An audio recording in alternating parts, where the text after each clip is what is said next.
Howdy, howdy. Hello, everybody. A new week. A new week. A new week. More Another games have been week. played, More teams have lost. and more teams have won. And today we will talk about that. Yep. So, Today we're going to talk about all the different teams that have some conference championship hopes. We're also going to do week 13 preview with a special guest. Special guest. Who's a Very return special. guest on our Who podcast. is it? Who's your? I wonder who's your name. His name is Ryan. He goes Twitter handle is B-Town Bucket Boy. right. So anyways, well, come on back, grab a drink, and join the tailgate.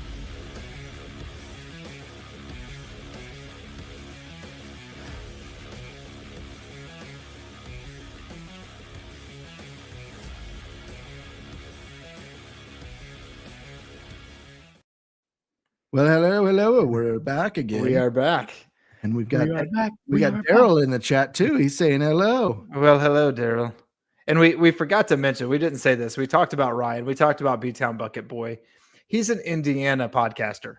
So for those of you who don't remember him, sounds so disappointed. He's an I'm just saying we're like, oh yeah, special guest. It's Ryan. It's B-Town Bucket Boy. He'll be on later. And it's like, okay, well, he's on for the Ohio State Indiana game. Yeah, so he and I are going to verbally assault each other here in a little while. Dennis and I will just take a step back. Yeah, exactly. We'll call the game. We'll rep the game. He's a good dude. We're excited to have him back on. We're going to talk some Indiana, Ohio State here in a little bit. But first, let's do a super quick recap of this past weekend. UT got screwed. Missouri lost and still is in the top 25. BYU lost. BYU finally lost. So there you go. They finally lost to a weirdly hot Kansas team.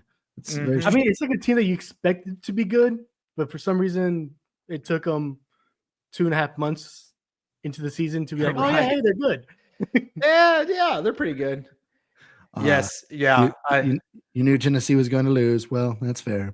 But at least it was more. That's true. It was more entertaining than another throne fight. Yeah, watching Tyson bite his glove so he didn't throw killer shots at whatever his name is. It made me mad. Exactly. But hey, he got his 20 million, and we all got duped into watching. Well, I didn't watch. Oh, you didn't watch it? I didn't watch Buffering. Gotcha. I also don't have Netflix, so I didn't want to sign up. Gotcha. Fair enough. And according to Twitter, I didn't miss out on much. I just missed out on the buffering circle. The buffering circle, yes. Yep. So anyway, sparring that was a whole lot more interesting than all the lead up to the other fights. Yeah. The videos of watching sparring of him training. Oh yeah, training, sure. Yeah. Mike Tyson punching, sparring or not even sparring, training was a better fight than what that fight was. But we're not a boxing show. Let's talk some college. Not a boxing show. Anyway, so we're getting close to the end of the regular season, which means that a lot of teams are hopeful to get into their conference championship because that should give them an automatic bid, or whatever they want to call it, whatever verbiage they want to call it. If they win, Oregon broke the tiebreaker.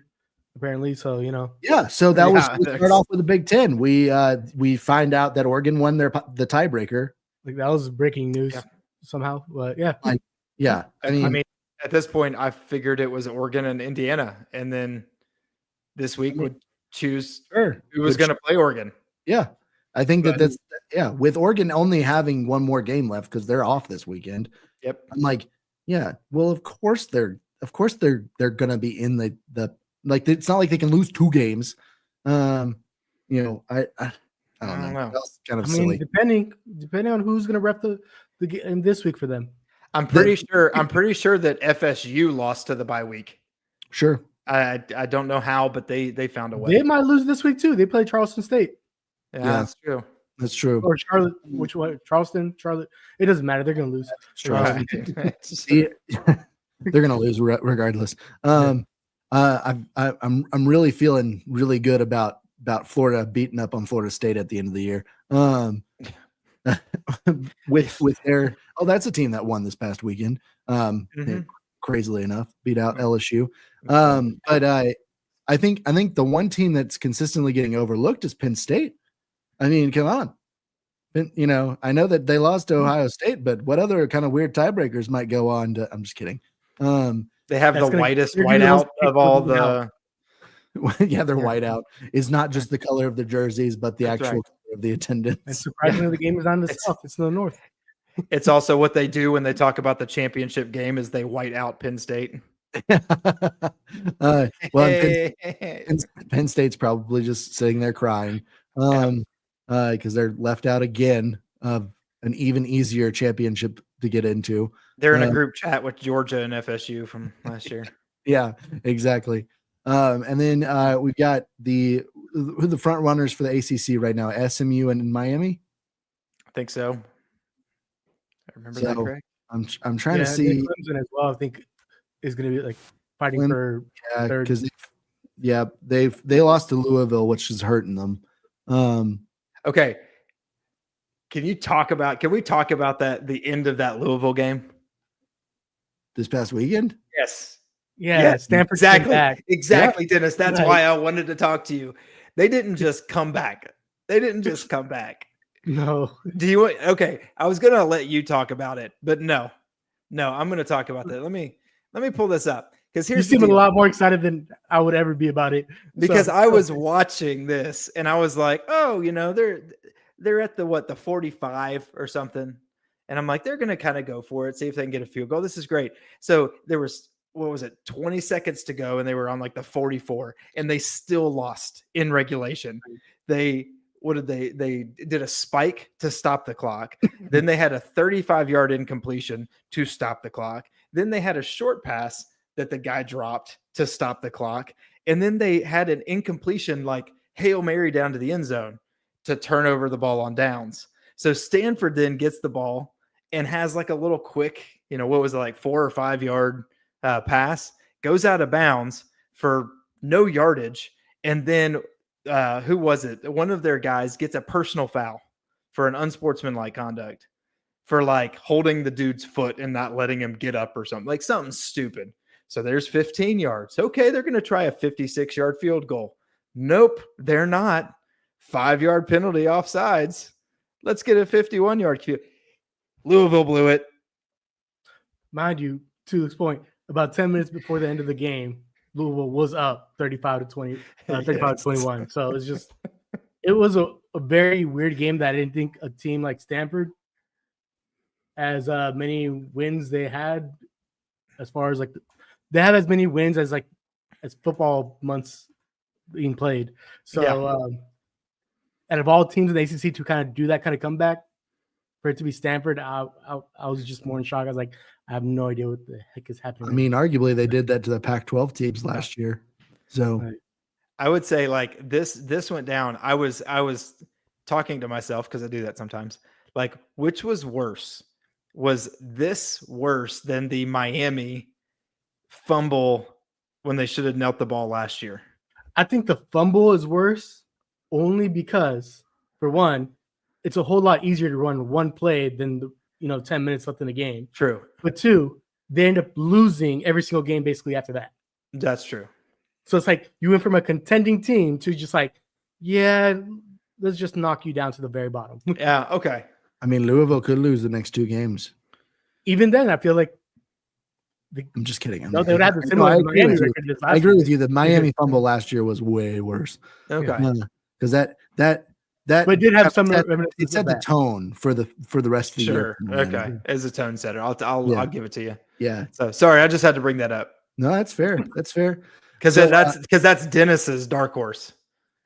That was Dennis's dark horse for last year. But I never liked him at all. This year was not Louisville wasn't Dennis's dark horse. No, it was SMU.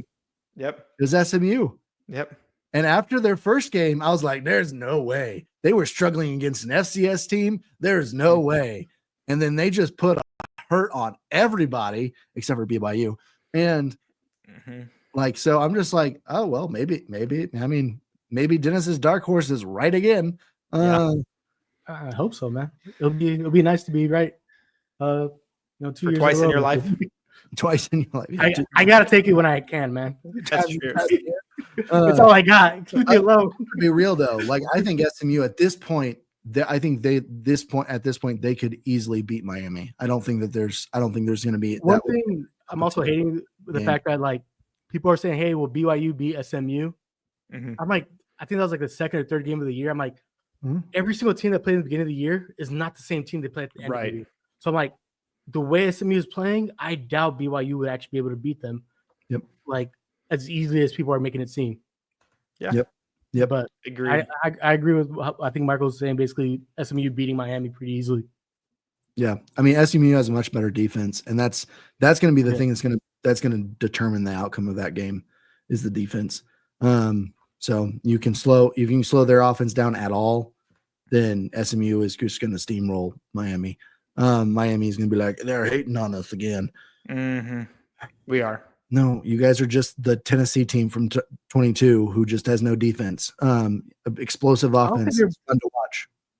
There's so much like a combination of like Tennessee and Florida State. If you take out the quarterback, sure, which, I mean, happened to Tennessee, they got nothing. Yeah, well, FSU last year didn't have as much of an explosive offense, whereas in like 22, Tennessee had an explosive offense that was like nearing air raid levels of craziness. Yeah. And that's what Miami's running this year, basically. So it's just one of those things like and the difference is FSU last year had a pretty stinging good defense. They did. And that stat gets skewed up because of their bowl game where they got destroyed. That's being nice. But Tennessee just had no defense in 22. They just had an offense that could outscore anybody until they ran into a defense, Georgia's, who just made them play in the trenches, and Tennessee didn't know how to do that. So, no, that was last year. Never mind. Well, but so then we got the Big 12. Big 12 is, I think, turning out to be a lot different than we expected. Mm-hmm. Very much so. I don't think any of us had BYU in our top 5. I don't think so. And I know none of us had Colorado in our top 5. Nope. So, the fact that those two teams are currently the front runners, crazy. Props to Prime and what he's doing in Colorado. Props to the Mormons. Yeah. I mean, I'm gonna ask you which ones. Well, I mean, Brigham Young is specifically. Yeah, right. specifically the Mormons. Yeah. Not the Mormons that live in Utah. Not just the Mormons. I think Colorado could beat them. Colorado has the better offense. Yeah, than the Mormons that live there. I agree. But I will say BYU's defense does tend to. It's not as locked down as some other defenses can be. The benefit their defense has is their defense is really good at getting turnovers. Mm-hmm. And not the pastry, but like actually like, yeah, I know it sounds good right now, doesn't it? But like, I mean, they've had insane amounts of interceptions, fumbles, forced fumbles, things like that all throughout the year. And so if you see those two meet up in the conference championship and they're able to do that, then it'll take a lot. And Shador he's known to kind of put it out there, and he trusts his receivers a lot, but in doing that, you're also going to be putting it in some dangerous spots, and he's done that quite a bit, and he's been successful with it, and it's gone his way. But a team like this could really test that. Well, I think I would take Colorado though over that. I'd rather have a quarterback who's willing to risk it a little bit compared to the way BYU's been playing for the past month or so. Yeah, sure. I mean, I get it. I get it. But like to your point, Luke, I mean, the first play that they played against Utah this weekend, he threw an interception. Like, you're again, my biggest issue is, unfortunately, from what we've seen out of the Big 12 and the ACC, neither one of those conferences are really preparing the team they're going to be sending as their representative to the playoffs. Right. For the playoffs. Nope. There's been just there's just been so much the level of talent disparity between those two conferences and the other two Power 4 conferences just feels. I mean, weird. once like two of them are super conferences because of, like the way they've been kind of stacking up. But I mean, you're not wrong though in terms of like, hey, the disparity of like just the quality they see between the teams got kind of going on. Well, just don't forget. I mean, both the ACC and the Big 12 have basically the same amount of teams as so it's not like I'm not even just saying the amount of teams, but like the talent level, level of the team, but like the brand of the team, the tradition of the team. Like, no, very few teams here in the Big 12, for example, have a long tradition of being consistently good. Like, not once every 8 years or two times every 10 years, but like, if not this year, then next year. A lot of teams in the Big 10 definitely represent that. If it's like, hey, if you're not good this year, and by not good, I mean you only had 7 or 8 wins. Sure. Like he got next year. Well, they like the Big 10 and then SEC definitely have a tradition of like, yeah, that's usually our down year for the top teams. Right. Sure.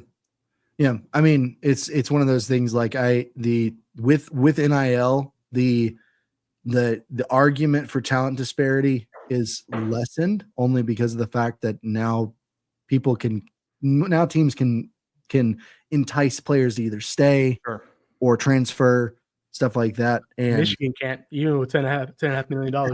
There's a difference, a pretty big difference there. About $10.5 million reasons to go. I would definitely go. Well, I mean, but he's right now committed to a team that knows how to develop quarterbacks. Yeah. He's not going to go to a team that doesn't know how to develop quarterbacks. And again, we've talked about this. That's the thing I think is so cool about NIL is that it's a chess match because it's every kid has something different. You've got to, Michigan's offering him a lot of money right now, which is crazy. But it's home state too. Right. Well, and he didn't want to go to his home state team. Yeah. But it's like, well, what does this kid really want? Does he want the money right now, or is he looking long term and saying, I want to go to the NFL, and the best place for me to go is here. And so it's a very interesting thing. I find it very funny how teams have talked about a specific team that bought their 2024 roster, and now we are throwing not just bags of money, but brink trucks full of money. Sure. At other people. So yeah, it's funny. It's funny how things change year to year. Oh yeah. I mean, I'm not going to fault Ole Miss because you were talking about Ole Miss, right? Yeah. Oh yeah. Yeah. No, I'm not going to fault Ole Miss or Ohio State for kind of front loading for the 2024. They're front loading for the 2024 season. I'm not going to fault them for that. Now, I can see where NIL could become a problem if every year, Ohio State or another team is able to put in the NIL pool $10-20 million more than everyone else. I can see how that could become a problem. Sure. But right now it's not like even with Ohio State doing that and Ole Miss doing that, Ole Miss still has losses. Ohio State still has a loss. So there's some discrepancy in there regardless. Something to be said for having a team that's continuity and that's right. There. So that's right. So do we want to go ahead and start talking about the last thing we have to cover the SEC because we haven't covered the SEC yet for the conference championship. Who wants to hear about the SEC teams right now that are vying for the conference championship? It's just a kerfuffle, and we're not going to get into the weird statistics about all of that. It's just too messy. Go look it up if you want to, because it's like it made my brain hurt. Yeah, I mean, especially if Texas A&M beats Texas, it's really going to be messy. And LSU eats a popsicle on the second Tuesday of the month. And the good thing is LSU is now officially out. Yeah, they're officially out. I forgot. They're officially out because of Florida. They forgot to eat the popsicle on Florida. Yeah. So anyways, but we can move on to our games of the week. And Dennis and I are going to go through ours real quick before we bring in Ryan to talk about the big game. We've got Ryan waiting in the wings here. Appreciate him hopping in. So Dennis, real quick, what was your what was your game of the week? My game of the week is actually BYU versus Arizona State. And I'm BYU? actually going with Arizona State. I feel like the Big 12 conference championship is going to be two former teams that were in the Pac-12. Okay. Pac-12 United this week is still stronger than the Big 12. So there's the connection. No, I mean Arizona State has literally been one of those teams similar to Colorado where like they've quietly been having a good season and people have only just barely been paying attention to them because like, hey, conference championship is right around the corner. Right. Who's going to be competing? And people are like, to be honest, even I got surprised looking at Arizona State. I'm like, hey, they're similar to me like how Arizona was last year. I'm like, yeah, they have quietly been really good, but like no one's really paying attention. They're kind of like the opposite of Missouri. Missouri's like really bad, but everybody's like, a lot of people had a lot of expectations for Missouri because like right. hey, you have a very easy schedule. Like you should be able to perform. Yeah. And you're not. So like you suck. So go take a blue pill. Exactly. But I'm thinking with Arizona State, the way that they've been playing and BYU probably just being exhausted from the previous loss and just still kind of cutting it close from all the games. Arizona State's going to pull through. It's a home game. Scatabo, love the guy's name. I feel like it's kind of fun saying it. I feel like it should be a Scooby-Doo character, to be honest. But I think Arizona State is going to pull away, and it's going to be a Arizona State and Colorado Big 12 championship game. Be an interesting matchup. That would be. Yeah. So my game of the week, I have I've got Ole Miss versus Florida. You've got Florida team that both teams are right now really hot. They're both as Mugatu said, they're hot right now. They're so hot right now. And I think if Florida can muster the same level of competitiveness that they did this past weekend against LSU, because again, Ole Miss is coming to the swamp. There could be an upset in sights. I'm hoping for the clarity of the SEC championship picture that Florida wins this one. I just think that Ole Miss right now is kind of shooting on all cylinders, and it's not going to happen. But it would be awesome if Florida kept it close. Like that would be great. Also, I feel like if Florida is to win, their expectations for next year, like even with the same schedule, if they have the same schedule, it's still going to be kind of scary because I'm like, they were not just in the middle of the pack, but they were like a little bit above the middle, and they like now their team is a little bit more experienced. Now they got to be a little bit better team. Like, what can they do? Yeah, we know Billy's coming back, so which was a good call. I mean, with the way that the team rallied around him at the second half of the year, absolutely. You don't want that team leaving. And if there weren't certain coaches doing what they're doing this year, like he's one of those guys, like I could see the argument for giving him coach of the year. Sure. With the schedule that he had and just the gauntlet that he had to go through and pulled through. But true. I have another coach. Yeah, but that I think brings us into our next conversation, which we're going to bring in Ryan. Yep. Hello, it's Ryan. Howdy, boys. How we doing? I just got finished recording our show, so I have 2 hours of talking. IU, 2 hours of talking Ohio State, so I'm rearing to go. There we go. Well, I love how he represents his team. Put him. Oh my God! No, let me show you all my accoutrement. All right, so I got that. I got my visor. Unfortunately, I got the big mitts on my ears, so I can't do that. Got my little pillow. Yeah, that I picked up in undergrad, just off the street. That's a college story. Got our new. Have you put a black light to that yet? No, but I have washed it several times. Got our rally towels. We're a towel school now because we got a ton of Yinzers in the building, and I don't know if you've seen how the towels are working. They're a huge hit at Indiana, so we're a towel school now. So I'm pretty stoked about that. And then this one, I got this is my creme de la creme prize.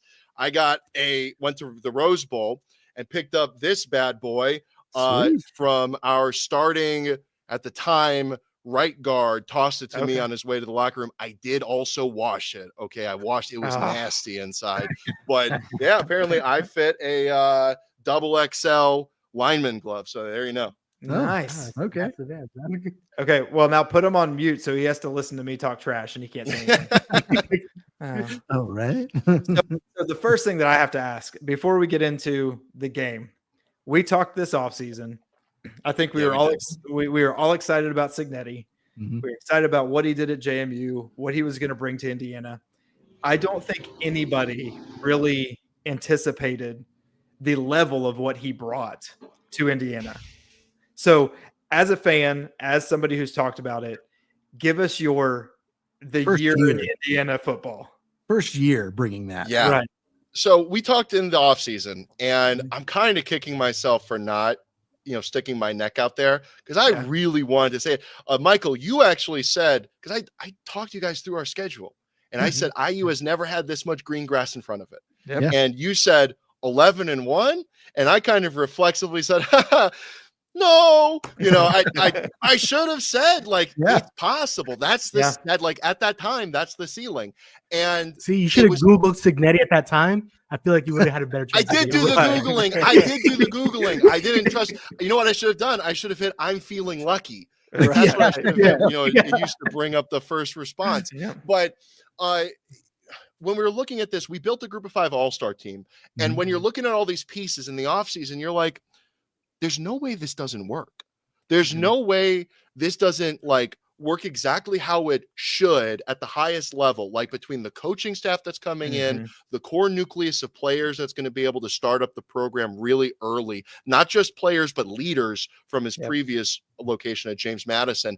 And then just adding guys like a Curtis Rourke, who started a million games at Ohio, adding Justice Ellison from Wake Forest, adding Miles Price from Texas Tech, yada, yada, yada, yada, yada, a million different guys, beating LSU and Wisconsin for CJ West, interior defensive lineman. It was never not going to work. And it was just a little bit of hit dog syndrome that a lot of IU fans refused to believe that this was going to work as well as it should. And by the UCLA game, before the UCLA game, I was like, if we beat UCLA on the road, true road test, like I said, when I talked to you guys, the road trip scared me more than UCLA. Sorry, Dennis. But if we pass that test, then I have some very bold claims about how high I think our ceiling is. And not only did we pass that test, we passed it with flying colors. I think it was 42-13, 42-17. Absolutely blew the doors off on the road. And at that moment, I'm like 11-1. We're beating Michigan. It's going to be an 11-1 season. And at that point, I still thought Ohio State's too much of a Death Star for us to overcome. And then we go through the rest of the season and we go up against all of our other tests. We go, I was at the Ramshackle Stadium on the lake against Northwestern, right? Nice. One of my co-hosts has been to every single IU game this year, home games, away games, and otherwise, and he will be at Ohio State. This has been just a magical journey. And every single step of the way, Indiana has found a new way to humiliate the previous ceiling. And we're at this point now where we're looking at Ohio State and we're staring down a 11-13 point with some recent breaking news. It's kind of starting to drop a little point spread towards this game. And I think that it's a great matchup. I think you look at it, it reminds me a lot more of, because I had one of my co-hosts was saying well, Ohio State's not that great. Look at the Nebraska game. They're like, okay, well, I'm looking more at the Oregon game when I'm trying to compare how Indiana and Ohio State match up, because similar to Oregon, Ohio State and Indiana, there's no weak points on these teams. There's some areas where they're less strong. There's some areas where they're less effective, but there is no pain point on Ohio State. And there is no pain point on Indiana. These teams are remarkably efficient on both sides of the ball. And so that's why there's an 11-point spread, is because you look at Indiana and Ohio State, and Indiana is executing like crazy. So does Ohio State. And Ohio State just has 11 points more worth of talent on that team than Indiana does. So I'm looking at this game, and all offseason, all my optimism, I said, it's not happening. Not this year. Last year was our chance. This is going to be a game. This is going to be a game. Yep. And I'm sitting on the other side watching the Nebraska game and watching, I loved watching Indiana run the ball down Michigan's throat at the end, watching some of that stuff. And as an Ohio State fan, you mentioned the recent, I literally we're talking about some of these championship games possibilities, and I flip over to X and I see that our starting center is Seth McLaughlin is getting an MRI for a possible Achilles, and I'm going, he's been our best lineman because that's been our weak point. So that's a heartbreaker too. Right before the Michigan game, kind of a similar situation. You know, people will look at Indiana versus Michigan and say, "Wow, Indiana didn't do that well." Well, what went over a lot of people's head, especially in the national media, who decided to tune in finally for that game, is that the guy who's this glove belongs to, Drew Evans, unfortunately, our starting right guard suffered a season-ending injury in practice the Thursday before. You know how these practices work. Thursday's like the final day of actual practices. So we had a Thursday to get our backup guard ready to go against Michigan. Yeah. Right. Against that interior defensive line. So he did remarkably well given the circumstances. Sure. He's a good player.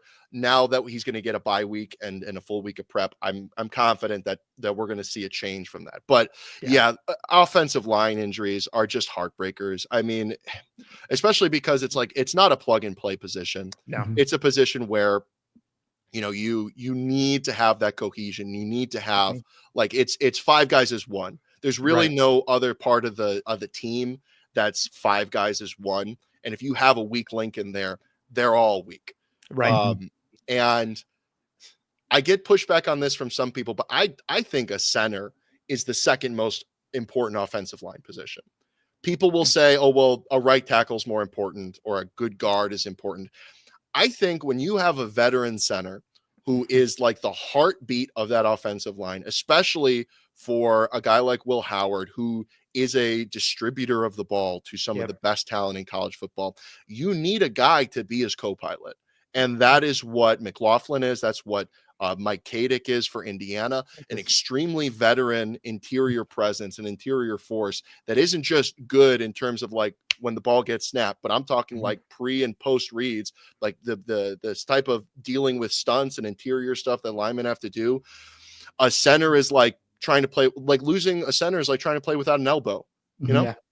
Yep. True. So we'll see. I mean, I think offensive line was already the weakest link for Ohio State. Yeah. I think we're just getting some of that continuity, just getting some of that cohesion, as you said. And we'll see. We'll see how this MRI looks. I don't think he's playing this week regardless, but we'll see.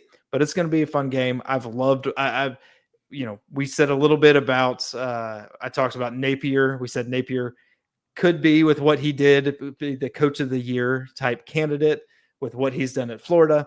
If there wasn't a Cignetti out there taking Indiana to places that have never been, that Indiana's never been. So Napier, how quickly you can bounce back and forth. I don't know if you guys were Napier haters, but I did. I love Napier. I'm a Tennessee fan. I love Napier. Bring him down the tube. Well, Florida has a beautiful opportunity to throw some big time wrenches into the SEC race heading down the stretch. But what you were saying, Cignetti, coach of the year? The Cignetti, coach of the year. I don't think it's close. I don't think that there's another coach out there who is worthy of a vote. I think if there was an award for second, I think it would have to go to Dion. What he's actually been able to do in his second season is pretty remarkable. I think even I'd consider myself like a Dion, not like a Stumpy, but like a supporter. I like to see college football where different paths to success are possible. Okay. I want to see Dabo win the ACC. I want to see Dion win the Big 12 so that your average college football fan's brain explodes because it's like portal bad. No portal bad. And just if both succeed, then what do they do? Right. But so for Cignetti, this has been a meteoric rise. I don't even know how to put it into words, right? Like what he's been able to do, the success he's been able to have, but even more importantly than like the success on the field, the stuff off the field. Go and look up our crowd, like on X, the Everything app. You can look up like the discussions about IU fan attendance for the first 3 games during like non-conference season. And it was pitiful because it was hot weather. You know, people were still kind of not renewing their season tickets because of Tom Allen. The buzz had to build organically, and then hard cut to the crowds we're getting now. Hard cut to us like having a really decent showing at the Rose Bowl, to us taking over Northwestern's temporary stadium, to us nearly selling out the stadium in the remnants of the hurricane that ravaged the Southeast, that then the remnants went over the Smokies and dumped in Southern Indiana. We almost had a sellout crowd for that day against Maryland. And then just sellout after sellout after sellout between Nebraska, Washington, Michigan, and now Purdue is also a sellout. And the towels, there's this, if you're going to look up one highlight from this season for Indiana, look up against Washington, D'Angelo Pons' pick 6 on Will Rogers on this little screen they were running. He jumps it, run away like a 70-yard pick 6, and they've loved doing this now that Memorial Stadium is full. They pull back the camera, and it's the widest shot you've ever seen, and the towels are going, and the TV color guy goes, "Roll out the big red carpet," and it's just this beautiful scene that you flash back to a year ago. This wasn't possible. Sure. So it's like to not even like, because Indiana has never had a football culture. Not since like the 80s. Right. And even then it wasn't a strong football culture.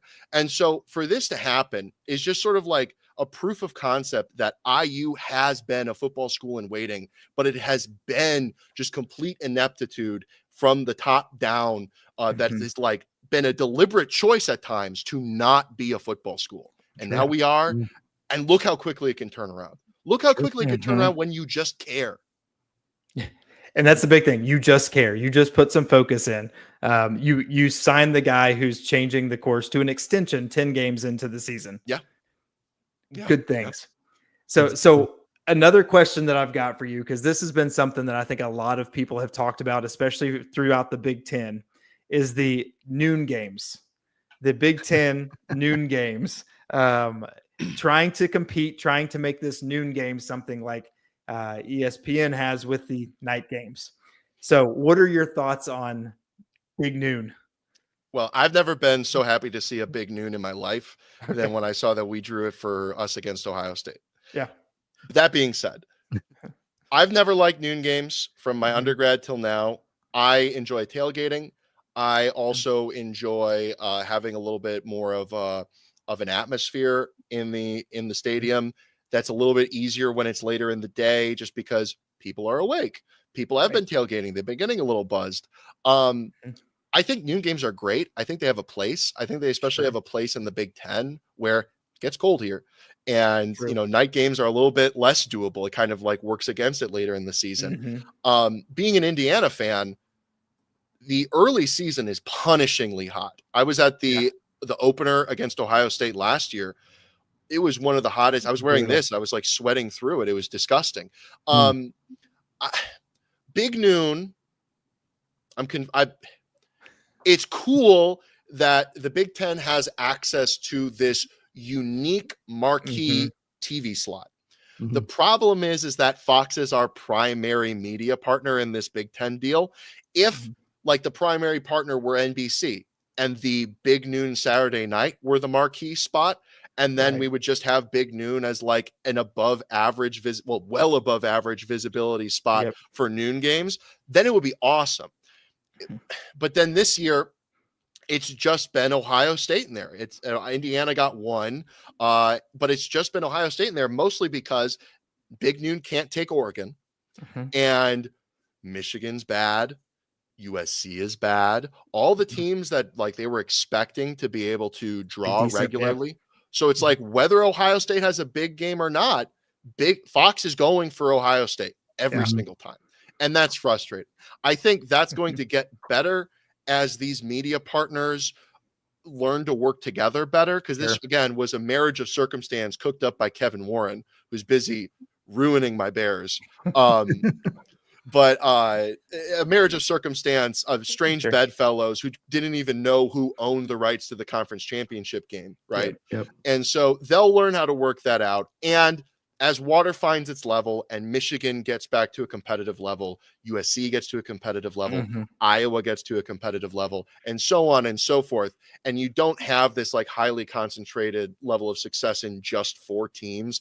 And then what I'm referring to as the Big Ten rest, right? Yeah. Like that is what we have right now. Once that fixes itself, I think they'll get more tolerable. But yeah, for Ohio State, you have been straight up victimized by noon games. And Indiana, somewhat similar position, but not nearly as much.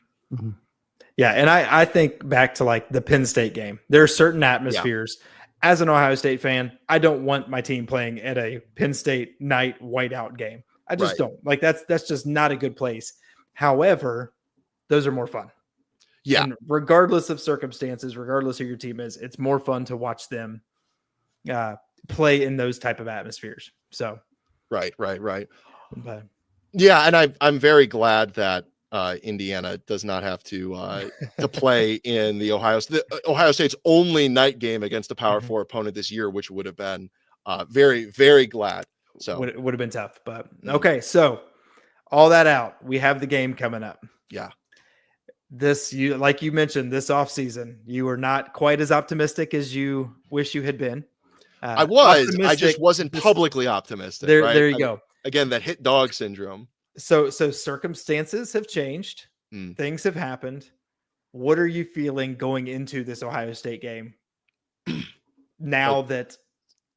So whether that be, hey, you're going to beat us, whether that be it's a closer game, has anything changed from how you felt about this game months and months ago to now? Oh yeah. Yeah. Oh yeah. I spoiled a little bit of it. The level to which that we are able to punch above what is our perceived weight class is kind of extraordinary. The way that this offensive line has been able to coalesce around themselves, they are one of the best offensive lines in the Big Ten.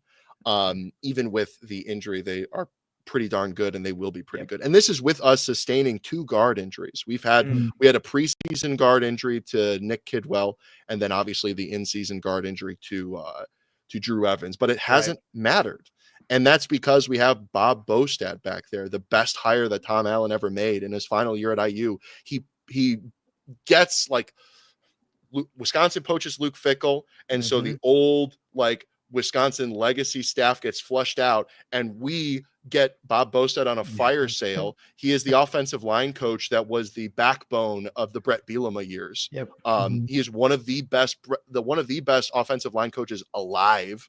And so we get him, and he's been cooking in our offensive line room for 2 seasons now, and it looks like it. You know, of all the places on this Indiana team, the offensive line is the only place that has 1 transfer in as a starter. The only now not, because Tyler Stevens, who's the coming in guard, is a transfer, but for the majority of the season, it's been 4 guys who have been in the program, either starting or backups for their whole career. And so our right tackle is from Wisconsin, so that's where he's coming in from. But so that offensive line has allowed us, like we went up against Nebraska, who's supposed to have an incredibly intimidating defensive front, and they kind of are. Ohio State maybe thought they were a little bit more intimidating than they should be. We made them look like Swiss cheese. Like they were absolutely useless against us. And if it weren't for the fact that one of them had their wrist in the wrong spot, like I talked about this, like Nebraska was supposed to be the most physical team we had faced at that point in the season. And the worst injury we walked away with was a fingernail. Right. And so, unfortunately, it was the most important fingernail on the team on the field. But so it's like, Indiana has been able to be the more physical team against opponents that nobody would have expected them to be the more physical team against. We finally ran into a team against Michigan that could match our physicality, and they gave us our season high in sacks and our season high in pressures. They gave us 4 sacks and I think like 14, depending on how you count it, 14 or 16 pressures. However, flip side of that, I believe we put on like 32 pressures onto Michigan. And those, you know, the offensive lines, nothing crazy this year at Michigan, but those are a lot of future millionaires there, right? And so Indiana's ability to control the lines of scrimmage have opened up so many doors. Like the reason we're 10-0 right now is because not just because this team has a lot of transfers, but because specifically the lines of scrimmage are playing at all Big Ten levels. Yeah. So you tell me I have an all Big Ten offensive line or parts of an all Big Ten offensive line, an all Big Ten bunch of defensive line pieces like CJ West or Linnell Carr, or the most important one, Kamara. Yeah, we can go blow for blow with Ohio State. We can go blow for blow with Ohio State. We don't have like the Maseratis in the wide receiver room that Ohio State does, the Lamborghinis, the Maseratis, but we've got like an incredibly deep wide receiver room. We have an incredibly deep running back stable, and we have one of the most efficient quarterbacks in college football. And so when you have those things, like all the places that are the force multipliers in college football, lines of scrimmage, depth of skill position players, and then who is your quarterback? Indiana has like B+ to A+ in all of those. And so, yeah, I think that Indiana has the opportunity to give Ohio State a run for its money. I think this is going to be a fair fight. I don't necessarily disagree with like a 10-point, 11-point spread, but I don't know. I legitimately think this one could go out either way. Yeah, I'm 100% with you. I think when you look at these teams, like you took every single word out of my mouth. Indiana has punched up above its weight class all year, has beaten the teams that they were questionable against.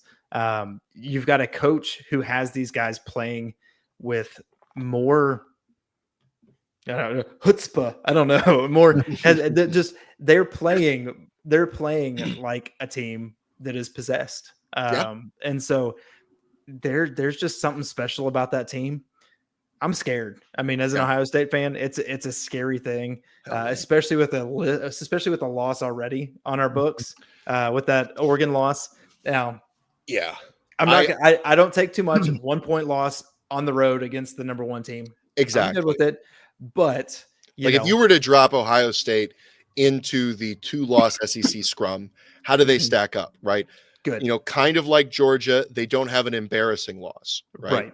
Kind of like most of them, they have a worthwhile win against Penn State. So I think that if you were to drop them into that SEC mosh pit, I think they would come out on top. Yeah. However, now with the rumors going around about McLaughlin, I'm wondering, is Ohio State at risk of getting Jordan Travis? Is the committee like let's say hypothetically Indiana wins, and hypothetically the way Indiana wins is by just absolutely butchering the offensive line, especially with like interior pressure. Who's to say if that happens or not? But if that happens, does the committee look at that and say, this is not Ohio State? I don't know. I don't think so. I think there's plenty. You're the number 2 team in the country. I don't think that there is. I think you would also have to lose to Michigan in order to drop you out. But it's all of a sudden, it's not a shoo-in. Yeah, and that's my point. I think I was nervous, but not bad coming into about 45 minutes ago. And then seeing that our starting center is out, I'm like, oh, well, let's see here. A good defensive line, and there's a new center playing. Like that is not a good the good combination for us. So we'll see. I mean, I think, like you said, I think the 11 to 13 point range was good. I think we're going to see that drop to 6, 7, 5, somewhere in there, going into the game. No, I don't think it moves that much. I think optimistically it might move to 9.5. Optimistically for me, but Vegas moves slowly, especially when it's this close to the game. It's fluctuated. It's fluctuated a bit over the past couple of weeks when it's like been not officially open, but like pre-betting and everything like that. For this game, it basically boils down to this: Ohio State has elite talent with good execution this year. It's been clunky at times, especially like I was just recently rewatching the Northwestern game. There were a few throws where I look at Will Howard and I go, that was a bad idea. Yeah. But then Emeka Ibuka just with like a circus freak catch, Jeremiah Smith doing what he does. Yeah. Like just completely, making him right. It's a football term, like make your guy right, even when he's wrong. And Ohio State has that. On the flip side, Indiana has good talent, all G5, all as in all G5 conference level team guys, Right. And then other P4 talent, but it has good talent and has elite execution. Yes. Indiana does nothing special on offense. It is no frills. It is back shoulder throws, perfectly executed RPO routes, like well blocked running plays, bubble screens, all the stuff that fans say that they hate. When you run them well, everyone loves it. Everyone loves it. And so when you run it well, when everybody's doing their job, all of our wide receivers love blocking downfield. And you see it. I think Jake Butt from Big Ten Network had a breakdown where he went through some IU tape, and he specifically calls out, you can see wide receivers that have a big blocking play, 2 or 3 plays later, the ball goes to them. Right. And that is how it works. It is a distribution system, to an extreme degree. Do your job and the ball will find you is like a mantra that the staff has talked about. Bunch of Signetti sayings, 11 people do it, all doing their job. It's not addition, it's multiplication. And that is the type of thing that is going to make Indiana a problem for Ohio State, because it's 11 guys doing their job at all times. And Ohio State has a few guys that do their job all the time. I think about Jeremiah Smith, and on our show, I've heard a million comps, and I agree with them, to him, Julio Jones, not just from a talent on the field perspective, which, by the way, Julio Jones recruited and trained by Kurt Signetti at Alabama. He was the recruiting coordinator and wide receivers coach. But also Julio Jones, when you dig into that Alabama rebuild, he was integral into turning over that roster, into turning over that culture. He was a player coach, right? Gotcha. He was that type of guy that didn't just do his job, but kept everyone honest, kept pushing people. You think about a Tim Tebow at Florida type of guy.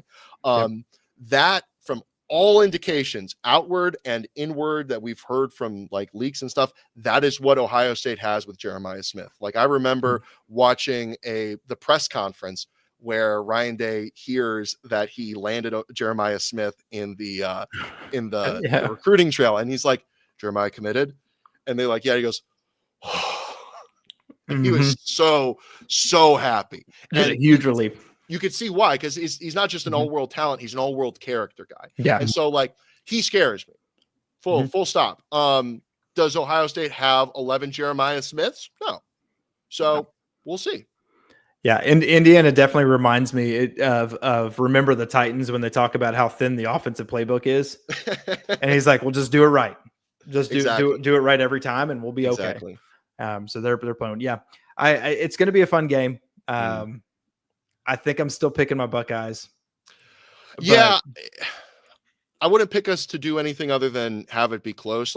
There's some things I wonder about this game of obviously the players are going to be bought in. This is going to be their opportunity to finally have one of these top 5 games at home. They've been on the road for the last 2, so this is going to be cool. Yep.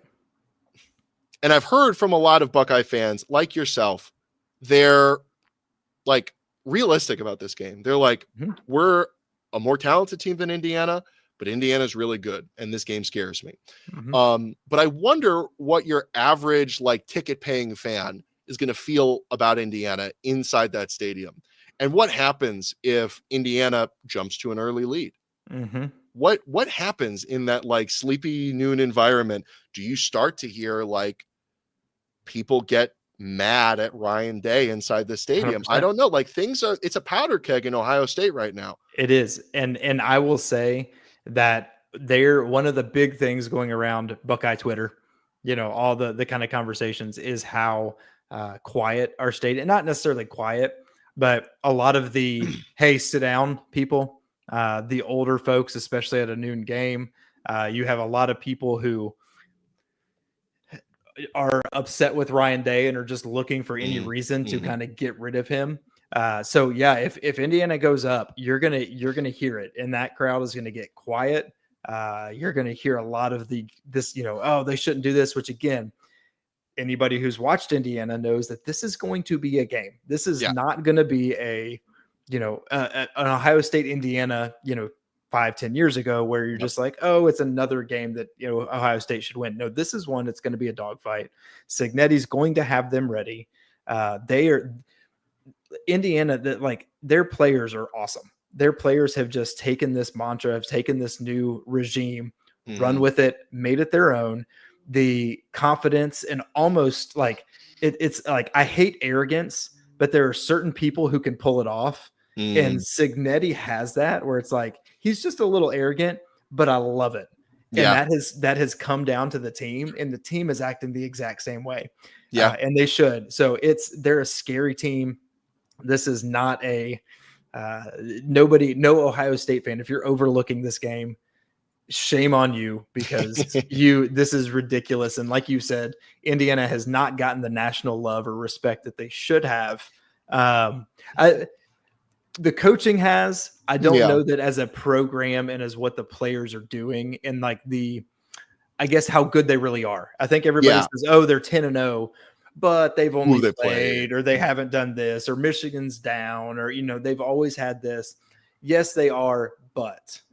And I think that Indiana has proven that there should be no but. Yes, they are. The end. They are 10-0. There you go. And yes. So it's going to be fun. It's going to be game of the week for sure. Yeah, I agree. And as for the national coverage, I think Indiana has gotten a fairly fair shake. I mean, we're ranked 5th in the country. Yeah. I'm pretty happy with that. And that happened pretty quickly. Indiana got respect fairly quickly. And it was right after the UCLA game, I started noticing all the computer models were like, hey, Indiana's a playoff team. I'm like, what? I don't know if we're that good yet, but and it happened really quickly, and then people have slowly caught up to it. And it wasn't until this week, now that, or the last bye week, now that the CFP rankings are through 3 iterations now, that the SEC logjam is becoming an existential threat to a lot of SEC programs. And we're getting to that time of year. You as an Ohio State fan are familiar with this. The knives come out. And, the SEC, as much as they all hate each other, they fall in line, they form ranks, and they're like, it's time, it's time to just go all out. And Indiana is nothing special about Indiana in terms of this. We're just the path of least resistance for them to try and argue that the SEC should get another playoff spot. Right. If we beat Ohio State, the eye of Sauron is going to move on to somebody else. It's going to be the next path of least resistance, because you've got a program like Tennessee, who's a really good program, who's a playoff caliber team, who is currently on the outside. And, you've got people like Tennessee, and you got people who are depending on Tennessee for their strength of schedule, tons of wheels within wheels, but I love it. I've been trying to tell Indiana fans, it's this is not different. This is not unique. This is just what the air is like up here, right? This is just what it's like when you get to this level of college football. Nobody is good up here, according to anybody else. Right. Yeah. Yeah. Everybody, should have lost 4 games and are not as talented as everybody says they are. And the SEC has a point. I mean, they are completely undefeated in hypothetical games. Yeah. Hypothetically. Yeah, 100%. Well, Ryan, we appreciate you coming on. It's absolutely always fun. It's always a pleasure. So make sure you go check out him. Twitter, you got his handle down there, B-Town Bucket Boy. He's on the All4You podcast. So this is an Indiana podcast, bunch of great dudes. They talk great ball. They know what they're talking about. They're fun to listen to. So make sure you check them out. Absolutely. Any final words? Any trash talking to me? Oh man, I'm a sniper. I'm not a knife fighter. That's why these last weeks have been tough. I pick my battles and I shoot. I'm not I'll say this. This stopped being a plucky underdog story 6 weeks ago. All right. Okay. This is not happy to be here. This is not wow, just smell the roses, soak it in for a minute. These don't always happen. This doesn't come around all the time. No, this is proof of concept. Indiana's a football school. Okay. We are here to win. We are here to leave our mark. We are here so that next season, when Indiana is ranked, no pushback. I That's fair. can't argue with it. Mm. You scared me a little bit. I think I might have peed some. And with that, we're going to go to our outro.